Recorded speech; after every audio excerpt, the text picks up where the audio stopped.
بسم اللہ الرحمن الرحیم وَلَقَدْ يَسَّرْنَا الْقُرْآنَ لِلذِّكْرِ فَهَلْ مِن مُدَّكِرٍ۔ السلام علیکم ورحمۃ اللہ۔ الحمدللہ وکفا وسلام علی عبادہ الذین اصطفیٰ، اما بعد، اعوذ باللہ من الشیطان الرجیم، بسم اللہ الرحمن الرحیم۔ الذین کفروا وصدوا عن سبیل اللہ اضل اعمالهم۔ سورہ محمد کا آغاز ہوا ہے۔ سورہ محمد مدنی سورت ہے۔ اس سورت کا ایک نام سورۃ القتال بھی ہے، اس لیے کہ اس میں قتال کے بارے میں ہدایات موجود ہیں۔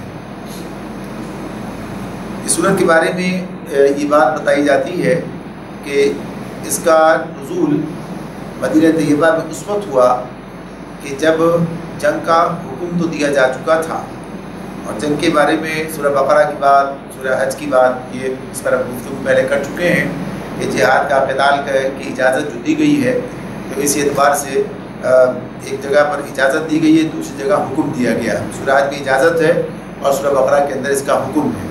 تو اس آیت اس صورت کے بارے میں کہا جاتا ہے کہ یہ اس وقت میں درمیان میں یہ صورت آئی ہے کہ جب ابھی جنگ شروع نہیں ہوئی ہے۔ جنگ کا حکم تو دیا جا چکا ہے لیکن عملاً جنگ شروع نہیں ہوئی ہے، اس اعتبار سے یہ درمیانی بات ہے۔ اور بعض لوگ کہتے ہیں بعد میں بھی اس کے بارے میں کہتے ہیں کہ بعد میں نازل ہوئی ہے، لیکن جو اس کے مضامین ہیں وہ یہ بتا رہے ہیں کہ یہ پہلے نازل ہو گئی ہے، اور اسی اعتبار سے اس کے مضامین جو ہے اس کے مطابق یہ جو پوری منظر ہمارے سامنے آتا ہے۔ خاص طور پر اس میں جو قیدیوں کے ساتھ جو معاملہ کرنے کی بات ہے، اس کی بنیاد پر یہ سارا معاملہ چلا ہے کہ یہ اس کے بعد نازل ہوئی ہے یا پہلے نازل ہوئی ہے۔ اس اعتبار سے جو اس چیز اس کے اندر سامنے آ رہی ہے اس سے ہمیں اندازہ یہ ہوتا ہے، اور تفہیم میں اس پر تفصیل کے ساتھ بحث بھی کی گئی ہے کہ یہ سورہ جو ہے یہ اس سے پہلے یعنی جنگ چھڑنے سے پہلے نازل ہوئی ہے۔ بعض لوگوں نے اسے سورہ انفال کے بعد کہا ہے، حالانکہ سورہ انفال تو غزوہ بدر پر تبصرہ ہے، اور تبصرہ جو ہے وہ بہرحال جنگ کے بعد ہی آیا ہے، اور اس آیت سورت کے بارے میں بات ہو رہی کہ جنگ سے پہلے نازل ہو گئی ہے۔ اس میں جو مضامین ہمارے سامنے آتے ہیں اس میں متعدد چیزیں، صرف قتال کی بات ہی نہیں ہے، اس کے علاوہ بھی ہے کہ جس زمانے میں یہ صورت نازل ہوئی ہے اس وقت کے حالات جو تھے کیا تھے کہ ابھی ہجرت ہوئی ہے، اور ہجرت ہو جانے کے بعد یعنی مدینے کے اندر وہ اسلامی ریاست قائم ہو گئی ہے کہ جس کے اندر سب کو جمع ہونے کا حکم بھی دیا گیا، یعنی یہ بھی اللہ تعالیٰ کی طرف سے اب حکم آ گیا، نازل ہو گیا تھا کہ سارے مسلمان سمٹ کر مدینہ منورہ میں آ جائیں، یعنی یہ طاقت یہاں پر جمع ہو جائے۔ ہجرت کا حکم تھا، اور ہجرت گویا ایمان کی کسوٹی بھی اس موقع پر اس مقام پر بن گئی تھی۔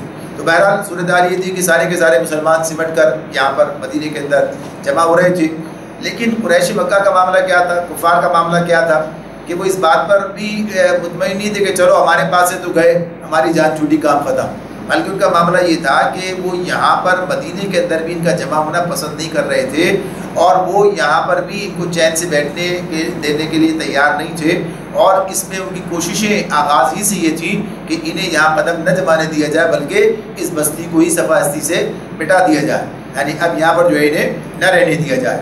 تو اب جو صورتحال سامنے آ رہی ہے، بنی ہے کہ مکے کے اندر تھے، وہاں تو کیفیت کچھ تھی، مدینے آنے کے بعد صورتحال تبدیل ہو گئی ہے، تو اب مسلمانوں کے سامنے یہ معاملہ تھا کہ اب ان حالات کے اندر دو ہی صورتیں ہیں، یا ایک تو صورت یہ ہے کہ وہ ان حالات سے تنگ آ کر اپنے موقف سے ہی دستبردار ہو جائیں، یعنی اس کام کو ہی چھوڑ دیں، یعنی اسلام کی تبلیغ ہے، اس کی پیروی سب کچھ چھوڑ دیں، تو ٹھیک ہے، سب جھگڑا ختم ہو جائے گا، معاملہ ختم ہو جائے گا، امن اور اطمینان سے رہیں گے، یہاں رہیں چاہے وہاں جا کے رہیں، مسئلہ ختم ہے۔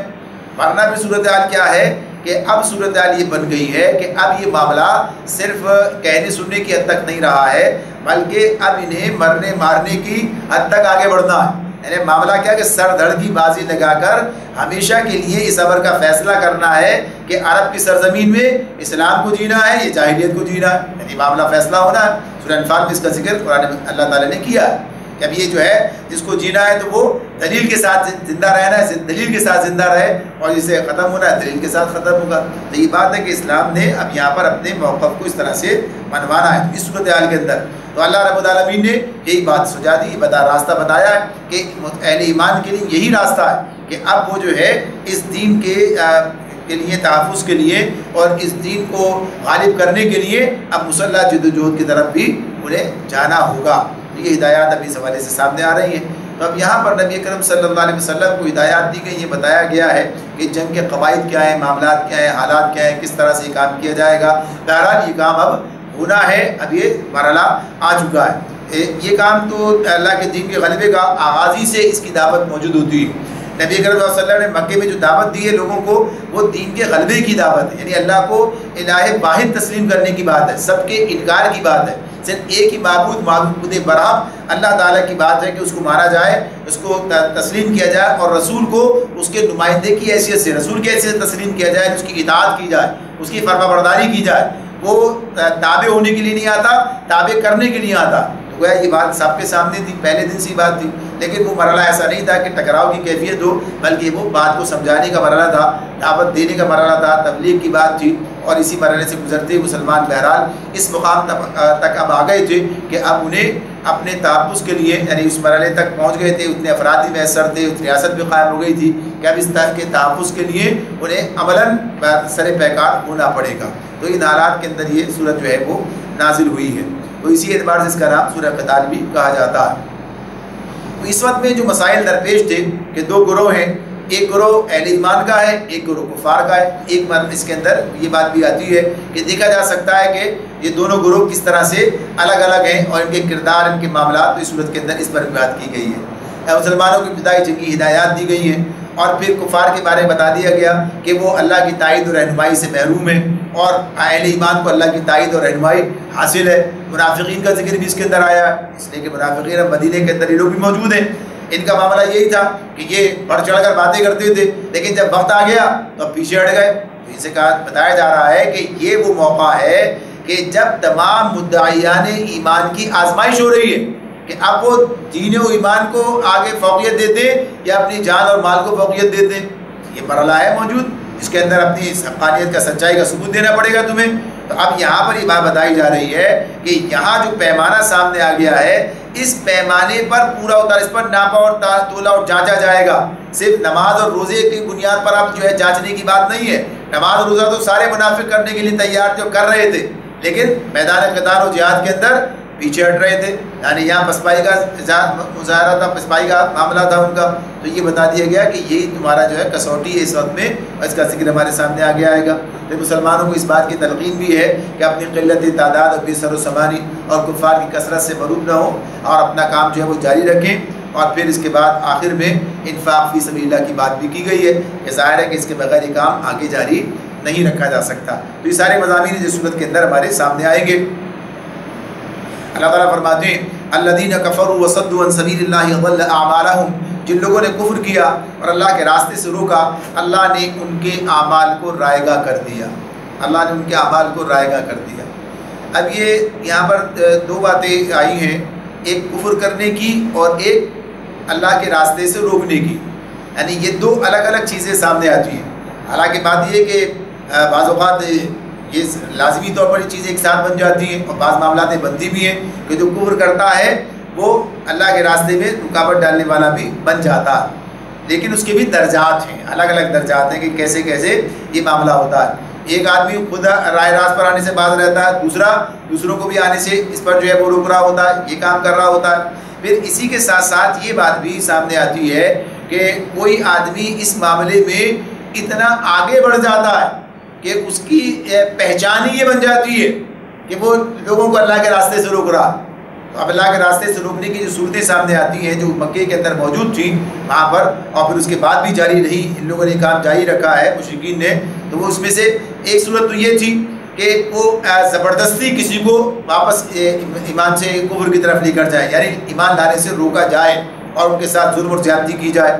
یا دوسری بات کہ ایسا ظلم و ستم کا بازار گرم کیا جائے کہ دوسرے لوگ دیکھ کر ہی سہم جائیں اور ایمان کی طرف آنے سے رک جائیں.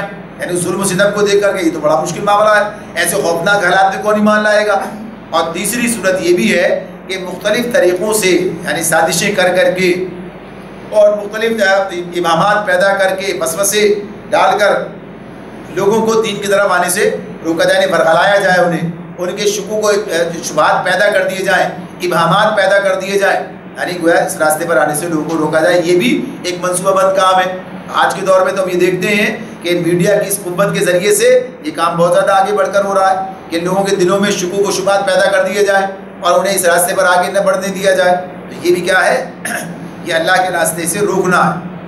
اور پھر یہ معاملہ تو سب کے لیے آ جاتا ہے کہ جب کوئی کافر اپنی اولاد کو کفر کے اوپر تربیت دے کر پیچھے چھوڑ کر جاتا ہے تو گویا وہ انہیں ان کے راستے میں رکاوٹ بن جاتا ہے، اس لیے کہ جس راستے پہ تربیت مل جاتی ہے اس کو چھوڑ کر واپس پلٹنا، دین آبائی کو چھوڑ کر پلٹنا بڑا مشکل امر ہوتا ہے۔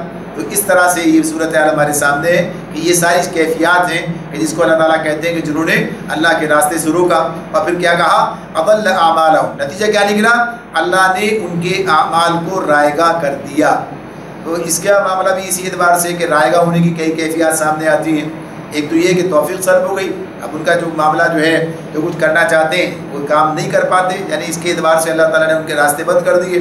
اور پھر دوسری بات یہ بھی سامنے آتی ہے کہ جو کام اپنے نزدیک وہ خیر کا کام سمجھ کے کرتے رہے، جیسے یہی مشرکین مکہ جو اپنے ان کاموں کی بڑی توقیر کرتے اور سمجھتے تھے کہ صاحب ہم تو حاجیوں کی خدمت کرتے ہیں، ہم تو بیت اللہ کی خدمت کر رہے ہیں، ہم تو لوگوں کے کام آتے ہیں، ہم تو مہمان نواز لوگ ہیں، ہم تو صلہ رحمی کرنے والے ہیں۔ تو یہ سارے کام جو نیک تو ہیں لیکن ایمان کے بغیر نہیں، کوئی حیثیت ہی نہیں ہے، بلکہ ایمان کے بغیر ہی نہیں بلکہ اس کے مقابلے میں کھڑے ہو کر غداری کے ساتھ ان کاموں کی کیا حیثیت ہے۔ یعنی جو آدمی کچھ کام کر جائے لیکن ساتھ ساتھ غدار ہو، ساتھ ساتھ جو ہے وہ خائن ہو، تو ظاہر سی بات ہے ان کاموں کی کوئی حیثیت باقی نہیں رہتی۔ تو اس کا یہ سب چیزیں کیا ہے، ضائع ہو جانے والی ہیں۔ تو یہ کہا ضل اعمالہم، آگے فرمایا والذین آمنوا وعملوا الصالحات وآمنوا بما نزل علی محمد وهو الحق من ربهم کفر عنہم سیئاتہم واصلح بالہم۔ اور جو لوگ ایمان لائے اور جنہوں نے نیک عمل کیے اور اس چیز کو مان لیا جو محمد صلی اللہ علیہ وسلم پر نازل ہوئی ہے اور وہ سراسر حق ہے ان کے رب کی طرف سے، اللہ نے ان کی برائیاں ان سے دور کر دی اور ان کا حال درست کر دیا۔ ابھی بات جو یہاں پر ہے، کہا کہ والذین آمنوا وعملوا الصالحات، جو لوگ ایمان لائے اور جنہوں نے نیک عمل کیے۔ اس کے بعد پھر مزید کہا بما نزل وآمنوا بما نزل علی محمد، کہ جو اس چیز پر بھی ایمان لائے جو محمد صلی اللہ علیہ وسلم پر نازل ہوئی ہے۔ تو یہ اضافی بات ہے، بظاہر محسوس ہوتی ہے ایمان عمل صالح کے بعد پھر اس چیز پر ایمان لائے، کیا مطلب؟ تو اب چونکہ مدینے کے اندر یہود بھی موجود ہیں اور یہود کا معاملہ یہی ہے کہ یہ اپنے آپ کو اس پر سمجھتے تھے ہم تو اللہ رسول سب پر ایمان لاتے ہیں، ہم تو آخرت کو بھی مانتے ہیں، ہم تو ہے ہی اہل ایمان۔ لیکن بتایا جا رہا ہے کہ اہل ایمان اس وقت باقی رہو گے جب اس قرآن پر بھی، اس محمد صلی اللہ علیہ وسلم پر بھی ایمان لاؤ گے، یعنی اس رسول پر بھی، اس کتاب پر بھی ایمان لاؤ گے تو یقیناً بات ٹھیک ہے۔ لیکن اگر تم اس پر ایمان نہیں لائے، نہ اس رسول پر اور نہ اس کتاب پر، تو تمہارا ایمان ضائع ہو گیا۔ اب وہ ایمان نہ رہا، اس لیے کہ اب تم نے اس آگے والی بات کو ماننے سے انکار کر دیا۔ تو چاہے ایک بات کا انکار کیا جائے، ساری باتوں کا انکار کیا جائے، اور صورتحال یہاں تو یہ بنتی ہے ایک بات کا انکار ساری باتوں کے انکار کے مترادف ہو جاتے ہیں، نتیجہ پھر یہی نکل کر سامنے آتا ہے، پھر آدمی پھر اپنے خواہش اور نفس کے پیچھے چلتا۔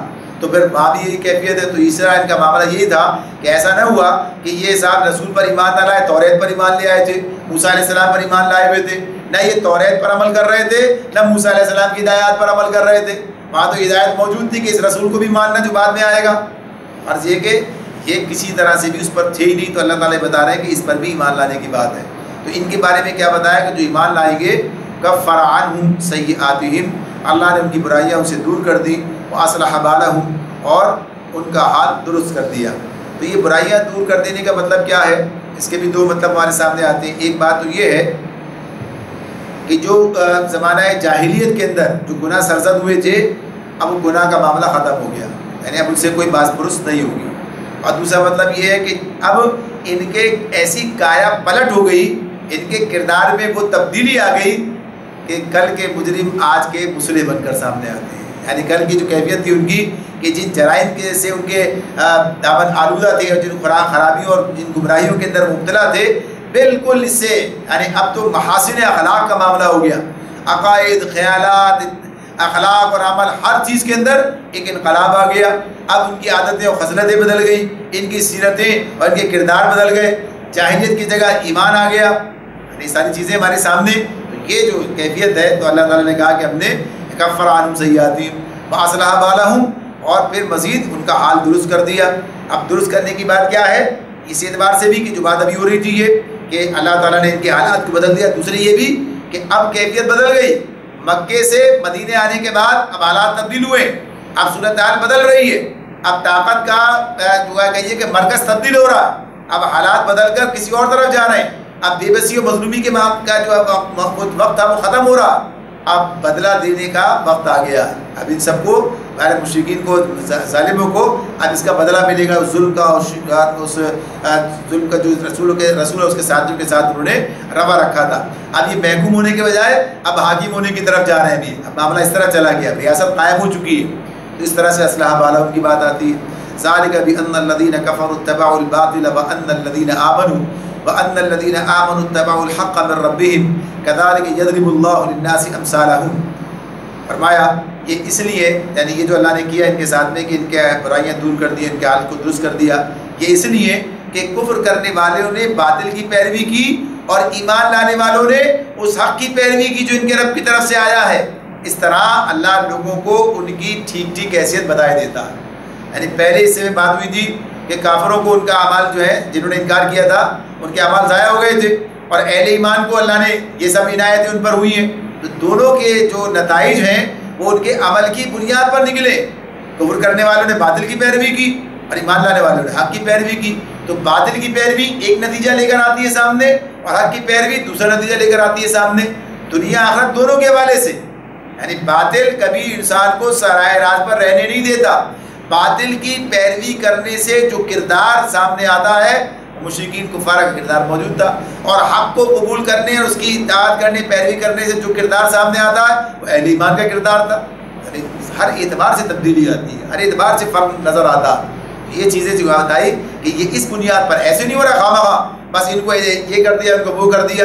خود دیکھ رہے تھے کہ عمل کے معاملے میں بھی زمین و آسمان کا فرق واقع ہو گیا تھا۔ یعنی عقیدے سے جو چیز پیدا ہوئی کہ اس نے انہیں کہاں تک تبدیل کر دیا، یہ چیز وہاں پر نظر آ رہی تھی، دیکھ سکتے تھے۔ تو اللہ تعالیٰ ان کی حیثیت کی ٹھیک ٹھیک بتاتا ہے کیا کہ دیکھو تم دیکھ سکتے ہو، یعنی اس صورتحال تمہارے سامنے کہ یہ جو اللہ تعالیٰ ان کے نتائج کی بات کر رہا ہے، ظاہر ہے کہ ایسے آدمی کو ایسے ہی بدلہ ملنا چاہیے۔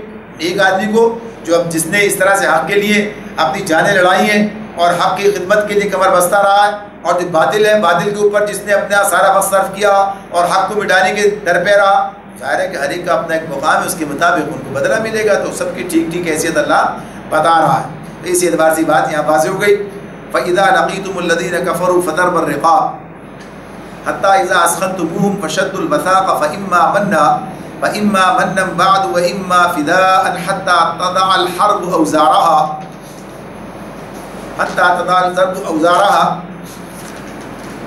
ذَلِكَ وَلَوْ يَشَاءُ اللَّهُ لَانتَصَرَ مِنْهُمْ وَلَٰكِن لِيَبْلُوَ بَعْضَكُم بِبَعْضٍ وَالَّذِينَ قُتِلُوا فِي سَبِيلِ اللَّهِ فَلَن يُضِلَّ أَعْمَالَهُمْ۔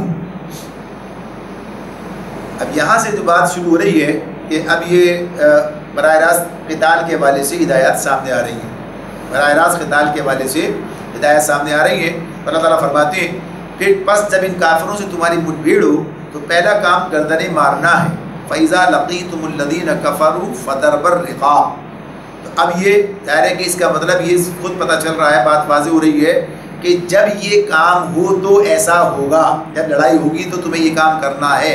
فَإِذَا لَقِيتُمُ الَّذِينَ كَفَرُوا فَضَرْبَ الرِّقَابِ جب ان کافروں سے تمہاری مٹ بھیڑ ہو تو پہلا کام گردنیں مارنا ہے۔ حَتَّىٰ إِذَا أَثْخَنْتُمُوهُمْ فَشَدُّوا الْوَثَاقَ یہاں تک کہ جب تم ان کو اچھی طرح کچل دو، اس کے بعد پھر تمہارا کام ہے کہ تب قیدیوں کو مضبوط باندھو۔ پھر فَإِمَّا مَنًّا بَعْدُ وَإِمَّا فِدَاءً پھر اگر تم جب اس کے بعد تمہیں اختیار ہے کہ احسان کرو یا فدیے کا معاملہ کرو۔ حَتَّىٰ تَضَعَ الْحَرْبُ أَوْزَارَهَا یہاں تک کہ لڑائی اپنے ہتھیار ڈال دے۔ یہ ہے ذَلِكَ وَلَوْ يَشَاءُ اللَّهُ لَانتَصَرَ مِنْهُمْ وَلَٰكِن لِيَبْلُوَ بَعْضَكُم بِبَعْضٍ یہ ہے تمہارے کرنے کا کام۔ اللہ چاہتا تو خود ہی ان سے نمٹ لیتا، مگر یہ طریقہ اس نے اس لیے اختیار کیا ہے تاکہ تم لوگوں کو ایک دوسرے کے ذریعے سے آزمائے۔ وَالَّذِينَ قُتِلُوا فِي سَبِيلِ اللَّهِ فَلَن يُضِلَّ أَعْمَالَهُمْ اور جو لوگ اللہ کی راہ میں مارے جائیں گے اللہ ان کے اعمال کو ہرگز ضائع نہ کرے گا۔ اس آیت کے اندر کئی باتیں جمع ہو گئی ہیں۔ پہلی بات تو اس میں ہمارے سامنے یہ آ رہی ہے کہ جو اللہ تعالیٰ کہتے ہیں کہ جب لڑائی ہوگی تو اس لڑائی کا مقصد کیا ہے؟ فَإِذَا لَقِيتُمُ الَّذِينَ كَفَرُوا فَضَرْبَ الرِّقَابِ، یعنی یہاں جو بات آ گئی کہ سب سے پہلا کام جو ہے گردنیں مارنے کا، یعنی کفر کی قوت کو، طاقت کو توڑنے کا ہے. یعنی اس کے اندر جو بات ہو رہی ہے کہ اب جب یہ معاملہ تمہارا جب ہوگا لڑائی، تو لڑائی کے اندر سب سے اہم معاملہ کیا ہے؟ لڑائی کے اندر سب سے اہم معاملہ یہ ہے کہ کفر کی طاقت کو توڑ دیا جائے. یہ کون لوگ ہیں؟ یعنی لڑائی کس سے ہو رہی ہے؟ کہ جو دین حق کے راستے میں مزاحمت کر رہے ہیں، جو اس کے مد مقابل آئے ہیں، جو اسے مٹا دینا چاہتے ہیں، یعنی یہ وہ لوگ ہیں. تو ظاہر سی بات ہے کہ اس طاقت کو توڑے بغیر یہ کام آگے نہیں بڑھ سکتا. یعنی یہ جب تک یہ معاملہ نہ ہو، اور ظاہر سی بات ہے کہ اس کے بغیر کام نہیں ہو رہا تھا. سامنے دی بات یہ کہ مشرکین مکہ کی طاقت جب تک توڑی نہ گئی، اس وقت تک یہ آگے بڑھنے کا راستہ نہ بنا. یہ بات بتا دی گئی. تو اس میں اس دور کے اندر بھی اور ہر دور کے اندر بھی اصل چیز کیا ہے؟ اس طاقت کو جو مد مقابل ہے، جو اس راستے میں رکاوٹ بنی ہوئی ہے، جو اس طرح پر جو ہے اس کا حق کو آگے بڑھنے نہیں دینا چاہتی بلکہ اس کو مٹانے کے در پہ، اس طاقت کو توڑا جائے گا. اچھی بات، جب تک وہ طاقت نہ ٹوٹے، یعنی اس کے کسبل نہ نکل جائیں، اس وقت تک وہ قابو میں نہیں آئے گی. تو اس لیے یہ بات بتا دی گئی کہ یہ کام کرنا ہے. اور یہاں پر جو بات آ رہی ہے سامنے، وہ یہ بات آ رہی ہے کہ اس کے بعد معاملہ حتیٰ اذا اثخنتموہم فشدوا الوثاق، پھر اس کے بعد کی بات ہے کہ جب یہ اچھی طرح کچل دو، تب تمہارا معاملہ ہے فشدوا الوثاق، تب قیدیوں کو مضبوط باندھو. یعنی کہ جب اچھی طرح کچلا نہ جائے، حتیٰ اذا اثخنتموہم، یعنی ان کی طاقت کو ختم نہ کر دیا جائے، توڑ نہ دیا جائے، اس وقت تک قیدیوں کو پکڑنے، یعنی قیدی بنانے اور مال غنیمت جمع کرنے کی فکر میں نہ پڑو. اس لیے کہ بات تو واضح کر دی گئی ہے کہ اہل ایمان مال کے لیے تھوڑی لڑتے ہیں اور کسی زمین کے لیے نہیں لڑتے. یعنی ان کا معاملہ کسی اس مادی مفاد کا نہیں ہے، بلکہ وہ اس قوت کو توڑنے کے لیے لڑتے ہیں. لہٰذا اب اس قوت کو توڑا جائے تاکہ آگے چل کر معاملہ آگے آسان ہو جائے اور دین جو ہے اپنا راستہ بنا سکے. لیکن اگر یہ کام نہ کیا گیا اس طرح سے کہ طاقت پوری طرح نہ توڑی گئی، تو نتیجہ کیا نکلے گا؟ کفر پھر تیار ہو کر دوبارہ آئے گا. یہ ایک اصولی بات ہے جس مقام پر بتا دی گئی ہے، اس مقام پر اصولی بات بتائی گئی ہے. تو یہ غزوہ بدر کے حوالے سے بھی وہاں پر پوری تفصیل آتی ہے. سورہ انفال کے اندر یہ بات ہے، اس کے علاوہ بھی بات ہمارے سامنے آتی ہے. اس کے اندر اس بات پر گرفت کی گئی تھی کہ پہلے تمہیں سورہ انفال میں ہم نے اس بات کو پڑھا ہے کہ ہاں یہ بات وہاں کہی گئی تھی، جب یہ بات بتا دی گئی تھی سورہ محمد میں کہ ہاں تو یہ کام کرنا ہے تو اس میں کوئی کسر نہیں رہنی چاہیے تھی. تو یہ مضمون وہاں پر ہمارے سامنے آیا تھا. یا اصولی بات جو ہے ہدایت کے طور پر بتا دی گئی ہے کہ یہ کام تمہیں کرنا ہے. اب جب یہ طاقت توڑی، اس کے بعد اب ظاہر قیدی بنے، تو اب ان قیدیوں کے ساتھ کیا معاملہ کرنا ہے؟ تو اب قیدیوں کے حوالے سے اللہ تعالیٰ یہاں پر بتا رہے ہیں، ہمارے سامنے رکھتے ہیں کہ یہاں پر جو بات بتا دی گئی کہ ایک بات تو یہ کہ فَإِمَّا مَنًّا بَعْدُ وَإِمَّا فِدَاءً، یعنی یہاں کے یا فدیے کا معاملہ کر لو. پہلے تو کہا کہ احسان کا معاملہ کرو، احسان کرو، یا فدیے کا معاملہ کرو. یعنی دونوں میں سے کوئی ایک کام کیا جا سکتا ہے. احسان کی مختلف صورتیں ہیں، یعنی بغیر کچھ لیے دیے ایسے ہی چھوڑ دیا جائے، یعنی کام بھی ہو سکتا ہے. اور یہ بھی ہو سکتا ہے کہ کسی کوئی معمولی اس کے عوض میں جو ہے یہ کام کیا جائے. فدیے کے بھی معاملات مختلف ہیں کہ فدیہ کوئی مقرر کر دیا جائے، اس فدیے کو جو ہے وہ لیا جائے، یا یہ کہ کوئی ان کے لیے مقرر کر دیا ہے کوئی خدمت کہ وہ انجام دیں، اس کے بعد جو انہیں رہائی دے دی جائے گی. یعنی فدیے کے معاملات اس طرح سے سامنے آتے ہیں. غزوہ بدر کے بعد جو قیدی تھے ان کے معاملے میں یہ تمام طریقے اختیار کیے گئے تھے.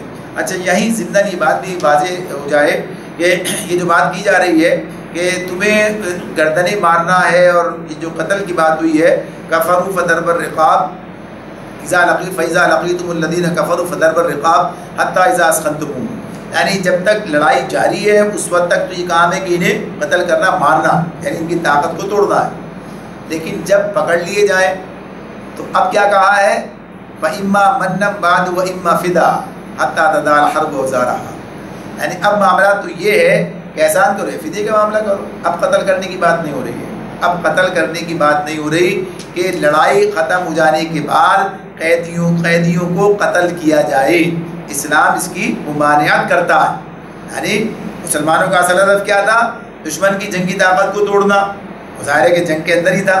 تو جنگ کے بعد جو لوگ گرفتار ہوں گے ان کے بارے میں اختیار دیا خواہ احسان کرو یا فدیے کا معاملہ کرو.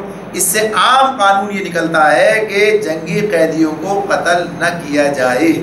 اور نبی اکرم صلی اللہ علیہ وسلم کا یہی عمل ہمارے سامنے آتا ہے۔ البتہ اس میں استثناء بھی ہے، یعنی اس کے اندر استثناء ہے اس اعتبار سے کہ اگر ریاست یعنی اسلامی حکومت یا اس کا فرما روا، اسلامی حکومت کا فرما روا کسی قیدی یا بعض قیدیوں کو قتل کرنا ضروری سمجھے تو وہ ایسا کر سکتا ہے، لیکن یہ عام قاعدہ نہیں ہے، بلکہ قاعدہ عام میں ایک استثناء ہے، اسے بقدر ضرورت ہی استعمال کیا جائے گا، اس لیے کہ نبی کرم صلی اللہ علیہ وسلم نے اس کو ایسے استعمال کیا۔ یعنی بدر کے معاملے میں کہا جاتا ہے کہ جنگ بدر کے 70 قیدیوں میں سے صرف عقبہ بن ابی معیط اور نضر بن حارث کو قتل کیا گیا، یعنی باقی کو نہیں کیا گیا۔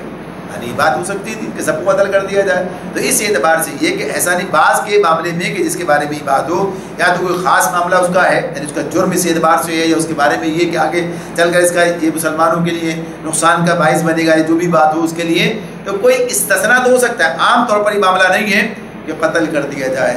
اور پھر اسی کے اندر یہ بات بڑی تفصیل کے ساتھ آتی ہے کہ قیدیوں کے معاملے میں جو رویہ اختیار کرنے کا حکم دیا گیا، جو طریقہ بتا دیا گیا، ان کے ساتھ جیسا معاملہ کرنے کی بات کی گئی ہے، تو اس کی تفصیل پوری کی پوری ہمارے سامنے فقہ کی کتابوں کے اندر بھی موجود ہے، اور اس میں تفصیل کے اندر بھی خاص طور پر مولانا نے بھی اس پر بڑی تفصیل کے ساتھ میں بات کی ہے کہ ہاں کیا کیا چیزیں ہو سکتی ہیں، کون کون سے طریقے ہیں جو اختیار کیے جائیں گے۔ تو اس میں یہ بعض لوگوں نے اس کے علاوہ بھی بات کی ہے، جیسے اب یہ کہ احسان کا معاملہ کیا جائے گا یا فدیے کا، لیکن اب اس میں دونوں چیزیں نہیں ہیں، تو کیا کیا جائے گا؟ تیسرا معاملہ کیا ہوگا؟ قید کر لیا جائے گا، یعنی غلام بنا لیا جائے گا۔ تو اب یہ غلامی کے معاملے میں جو ہے بعض اوقات بعض چیزیں جو ہے لوگوں کے ذہنوں میں اس طرح نہیں ہے کہ یہ بالآخر ایک حل ہے کہ اگر یہ بھی نہیں کرنا ہے، یہ بھی نہیں کرنا ہے، دونوں کام جو ہے وقت اور حالات کے تقاضے ایسے ہیں، یعنی ایک تو ہوتا ہے نا فدیہ دے کر چھوڑ دیا جائے، ویسے ہی چھوڑ دیا جائے، اس کی بھی نظیریں موجود ہیں، سینکڑوں نہیں ہزاروں کی تعداد میں بھی چھوڑا گیا ہے، یعنی ایسے قیدیوں کو، ایسے جنگی قیدیوں کو ہزاروں کی تعداد میں نبی کرم صلی اللہ علیہ وسلم نے چھوڑا ہے۔ یعنی جس وقت میں اس کی بات آتی ہے غزوہ بدر المشترک کے بعد جو ہے نبی کرم صلی اللہ علیہ وسلم نے جویریہ رضی اللہ تعالیٰ عنہ کو آزاد کر کے ان سے نکاح کر لیا ہے، تو اس پر تمام مسلمانوں نے اپنے سے قیدیوں کو رہا کر دیا کہ ابھی نبی صلی اللہ علیہ وسلم کے جو ہے رشتہ دار ہو گئے، یعنی اس معاملے میں۔ پھر صلح حدیبیہ کے موقع پر یہ جو 80 آدمی حملہ کرنے کے لیے آئے تھے، انہیں سب کو پکڑ لیا تھا، لیکن پھر سب کو چھوڑ دیا گیا تھا، کسی کو جو ہے نا قید نہیں رکھا گیا، ایسے ہی چھوڑ دیا گیا، اس لیے کہ مصلحت اسی کے اندر تھی مسلمانوں کی، یہ بات اس کے اندر ہمارے سامنے آتی ہے۔ پھر غزوہ حنین کے بعد بھی قبیلہ حوازن کے جو افراد تھے ان کا معاملہ تھا، یعنی جب یہ انہوں نے جو ہے قید کر لیے گئے، بعد میں یہ کہ جب مسلمان ہونا طے کر لیا تھا، ایک بات یہ اصولی ہے، یعنی فقہی قاعدہ یہ ہے کہ اگر کوئی شخص قید ہونے کے بعد یعنی غلام کے طور پر بانٹ دیا جائے اور اس کے بعد اسلام قبول کرے تو اس کا اسلام جو ہے اسے غلامی سے نجات نہیں دلائے گا۔ ہاں اس سے پہلے، بٹنے سے پہلے اگر وہ جو ہے گویا کہیے کہ اسلام قبول کر لے تو اب اسے اس طرح سے نہیں کیا جائے گا، اسے غلام نہیں بنایا جائے گا، نہیں پہلے کی بات ہے، تو اس طرح تخص کی بات ہے۔ تو اس وقت میں جب یہ کام ہو چکا تھا تو 6000 قیدی جو ہے وہ رہا کیے گئے قبیلہ حوازن کے، اس وقت میں جو ہے جب انہوں نے قبول کیا ہے، تو یہ ساری باتیں ہمارے سامنے آتی ہیں کہ یہ ہے نبی کریم صلی اللہ علیہ وسلم کا یہ عمل رہا ہے۔ تو یہ کہ اکا دکا معاملات جس کے اندر یہ چیز آ جائے کہ ہاں اسلامی ریاست کے جو ہے وہ سمجھتی ہے کہ اس کام کو ہونا ہے اور اس آدمی کا جو ہے اس کا جرم ایسا ہے کہ اس کے اعتبار سے یہ اس کو آگے حالات کو بہتر رکھنے کے لیے کوئی استثناء ہو سکتا ہے، ایک آدمی 2-4 آدمیوں کا، تو وہ ہمارے سامنے آتا ہے۔ باقی قیدی کو قتل کرنے کا یا اس پر ظلم کرنے کا یا اسے بھوکا رکھنے کا یا اسے ننگا رکھنے کا کوئی اسلام کے اندر اس طرح کی کوئی بات نہیں، بلکہ یہاں پر تو وہ مثالیں سامنے آتی ہیں کہ لوگوں کو جن کے قبضے میں وہ دیے گئے ان کو یہ پابند کر دیا گیا، یعنی اس کے ان کے اپنے بھائیوں کے ساتھ بہتر سلوک کرنا کہ وہ اپنے آپ یعنی اشار کر کے اپنے یعنی خود اشار کر کے اور ان لوگوں کو جو ہے وہ کھلاتے پلاتے سب کام کر رہے تھے، یہ کام وہ کرتے تھے۔ تو یہ معاملہ ہمارے سامنے آتا ہے اسی اعتبار سے کہ ایک طرف تو غلاموں کے معاملے میں بھی نبی صلی اللہ علیہ وسلم کا کہنا تھا جو خود کھاؤ وہ ان کو کھلاؤ، جو خود پہنے وہ ان کو پہناؤ، اور کام لینے کے معاملے میں ان کا مدد کرو، ساری چیزیں سامنے آتی ہیں، اور پھر رہا کرنے کے سارے معاملات۔ تو غرض یہ کہ یہ پورا ایک سسٹم ہے جو اسلام نے ہمیں دیا ہے، اگر ہم اسے سمجھیں پڑھیں تو پھر ہمیں پتہ چلتا ہے کہ کتنی زبردست اصلاحات ہیں جو اسلام نے اس سارے معاملے میں کر رکھی ہیں۔ فرمایا اللہ رب العالمین نے کہ اللہ تعالیٰ نے یہ جو کام کیا، یعنی جو قتال کا معاملہ ہے، سب چیزیں، اس کی بنیاد کیا ہے؟ وَلَٰكِن لِيَبْلُوَ بَعْضَكُم بِبَعْضٍ، تاکہ تم لوگوں کو ایک دوسرے کے ذریعے سے آزمائے۔ یعنی سارا نظام تو اللہ خود کر سکتے ہیں، سارے معاملات یہ، لیکن دنیا چونکہ آزمائش کی جگہ ہے اور حق و باطل کی کشمکش میں یہ آزمائش انسانوں کی ہو رہی ہے، کون حق کا ساتھ دیتا کون باطل کے ساتھ چلا جاتا ہے، ظاہر سے آزمائش ہے۔ اس آزمائش میں یہ مرحلہ بھی آتا ہے کہ حالت قتال آ جاتی ہے، یعنی مرحلہ بھی آ جاتا ہے۔ تو اللہ تعالیٰ یہ بات بتا رہے ہیں کہ سب کیا ہے، یہ آزمائش کا معاملہ ہے۔ اور پھر ساتھ ہی ساتھ یہ بتا دیا والذین قتلوا فی سبیل اللہ فلن یضل اعمالہم، اور جو لوگ اللہ کی راہ میں مارے جائیں گے اللہ ان کے اعمال کو ہرگز ضائع نہ کرے گا۔ یعنی کہ جو قربانیاں ہیں، جو کام انہوں نے کیا ہے، جو کچھ وہ اپنا کر کے گئے ہیں، اس کا بہترین بدلہ انہیں ملے گا، بہترین بدلہ ملے گا۔ اور اسی کے ساتھ ساتھ یہ بھی سامنے رہے کہ آج جو لوگ کام کر کے جاتے ہیں ان کا کام بھی آخرت میں تو اپنی جگہ ہے، اللہ کے پاس تو ہے، یہ ضائع نہیں ہوتا، بلکہ اس کام پر مزید کام کی بنیادیں رکھی جاتی ہیں، یعنی کام آگے بڑھتا ہے اور اس کے نتائج جو ہے وہ دنیا کے اندر بھی سامنے آتے ہیں۔ تو اس اعتبار سے اللہ رب العالمین نے بات بتاتے ہیں کہ یہ سارا معاملہ جو ہے اہل ایمان کے ساتھ جو اس راستے پر آگے بڑھتے ہیں۔ سیہدیہم ویصلح بالہم ویدخلہم الجنۃ عرفہا لہم۔ پھر اللہ تعالیٰ آگے مزید ان کے بارے میں کہ جو اللہ کے راستے مارے جا رہے ہیں فرمایا وہ ان کی رہنمائی فرمائے گا اور ان کا حال درست کر دے گا اور ان کو جنت میں داخل کرے گا جس سے وہ ان کو واقف کرا چکا ہے۔ اللہ نے اس جنت کے بارے میں بتا دیا نا کہ جنت کیسی ہے اور کس کو ملے گی اور کیا ہوگا اس میں جنت میں لوگوں کے ساتھ معاملہ۔ ظاہر سی بات ہے کہ اہل ایمان کی باتیں سب بتا دی گئی، سارے معاملات ہیں۔ تو یہاں پر یہ بات بتا دی گئی، واضح کر دی گئی ہے کہ اس راستے میں جو جدوجہد کرنے والے ہیں اور یہاں تک کہ اللہ کے راستے میں اپنی جان دے دیتے ہیں، یعنی شہادت کے اس منصب پر فائز ہو جاتے ہیں، تو اس معاملے میں اللہ تعالیٰ یہ بات بتا رہے ہیں کہ اس کا نتیجہ بالآخر کے حق میں کیا نکلے گا کہ بہترین حالت کے اندر جنتوں کے اندر داخل کر دیے جائیں گے۔